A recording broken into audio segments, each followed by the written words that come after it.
Hello there and welcome to my channel Novice Modelling and the Midlife Crisis. My name's Andy and today I'm going to do you a quick what's in the box kit review on my Airfix 172 D-Day 60th anniversary set, which is kit number 10300.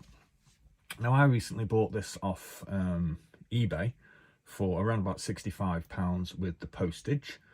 And as we can see, it's the 60th anniversary set. We're coming up to June 6th, and obviously it's 80 years since D-Day. So as we can tell, this is 20 years old. And Scale Mates tells me that this first kit was indeed first released in 2004. Now, there is actually a replacement set available for this by Airfix, which commemorates 75 or 80 years depending on which one you get of D-Day, and that one is floating around there also. So obviously the kits might vary, and they do actually vary quite considerably from kit to kit. But let's get ahead and let's get the box open and see what I've got in mine. Now, as we can see, we get this nice little Airfix issue 1 Overlord 6th of June 1944, which is basically essentially a sort of reproduction newspaper for us to read, to give us some basic information on what's going on. I'm not going to bother reading that out because I'm sure you guys are all pretty much aware of what actually happened on this particular day. As you can see, as per usual, I've actually applied myself some beverages to help me along the building process. First off, we've got the instruction manual, which strangely actually says Hella at the top and has a different kit number 52604. This is because this kit was released in conjunction with Hella. Basically, there are Hella ones available out there. They aren't as numerous, it appears, as the Airfix kit. Like I said, this one cost me about £65 with the postage. The only complete Hella kit I've been able to find is going for about £100 on eBay. So if I were you, I'd get the Airfix one because there are a few of them, and it is going for around about the same sort of price as I paid. So in the instruction book, you can see we get a whole bunch of decals, which are American and German, obviously. So we get them. They look all to be in reasonably good condition. We've got our instruction kit, which is basically a compendium of instructions for all the various items that we have in the kit. So they're all pretty basic kits, so I mean it's all going to be reasonably easy to find. I'm not particularly into 172 scale, but this is what's available to commemorate D-Day.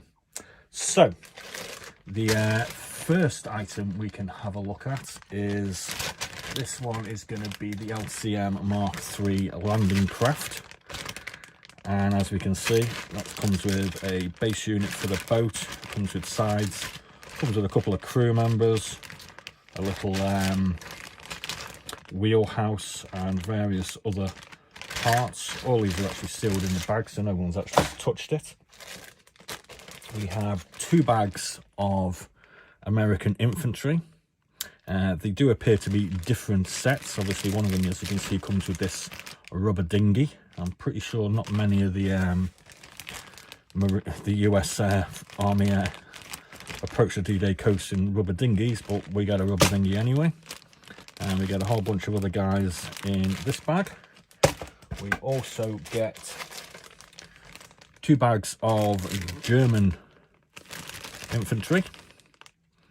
I'm not exactly sure what the actual figure count is, but I'm thinking it's about 4. I'm thinking it's about 40 per bag because there's 4 sprues and it looks to be about 10 figures per. So we get about 80 figures by the look of it, so that's pretty good. We've got a little Club Airfix, join the official Airfix club for £12.99 a year. Pretty sure it costs a bit more than that these days. We get a German 88mm anti-tank gun with a FAMO artillery tractor. So that's a nice little kit, and as we can see, the tracks are to be added. They look quite nicely detailed. The tired wheels are quite nicely detailed. It comes with a couple of crew members. So we get that one. We get a, let me just consult my notes here, a GMC CCKW353 truck with some windows, clear plastic parts. Again, looks pretty well detailed to me. Pretty easy to go together. Crew member there as well. We also get a DUKW amphibian, which is, well, it's basically a truck that's also a boat. So we get one of those. That's an interesting little kit. We get a Sherman tank. Now I built a Airfix Sherman the other day, Sherman Firefly, and this doesn't appear to be quite as well detailed as that one, but obviously this is a 20-year-old kit, so we are going to get some variances. Here we have the Willys Jeep and trailer with a couple of crew members again. There's the trailer part that we can see there and the bucket for the trailer. And again, we've got our clear plastic parts for the windows. This one also comes with a rather basic looking German ME109. So we can have that displayed attacking our forces as they land on the beach. I'm not too sure how accurate that is. I seem to remember there was a film called The Longest Day saying that basically there was hardly any German air support for the Germans at D-Day, but we get that as well.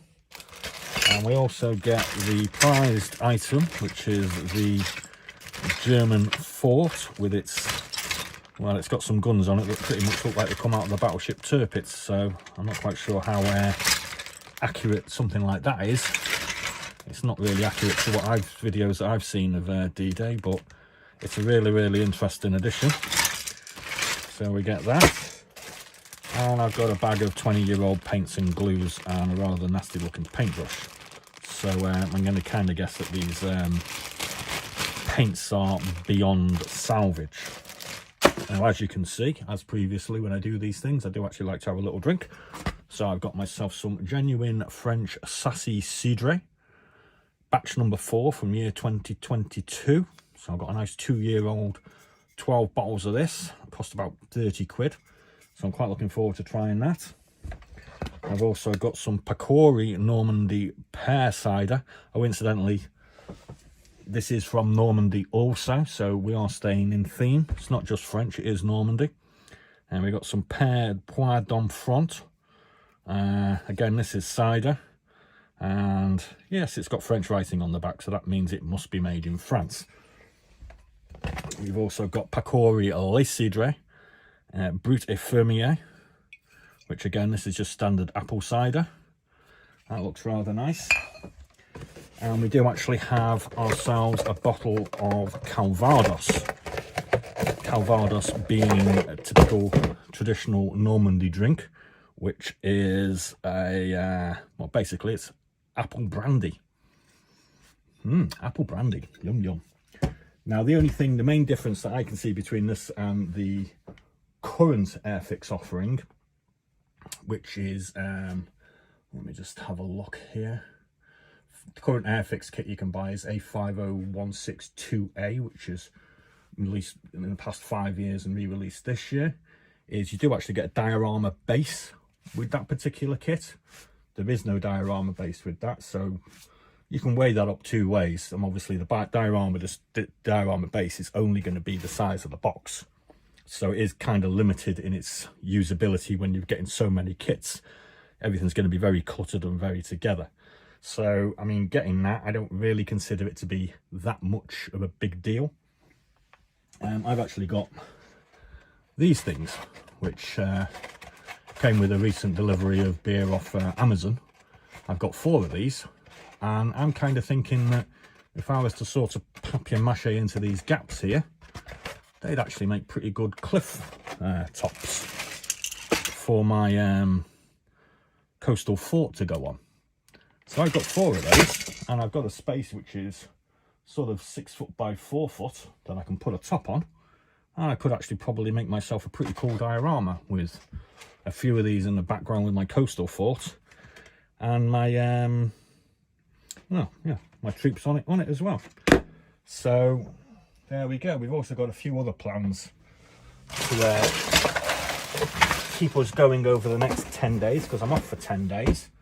We've actually acquired not one of these new issue D-Day assaults, but 2 of them.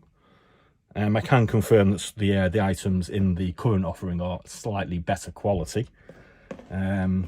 However, let's just say the base that you get is not exactly great, so I'm not that bothered, like I said, about not getting that.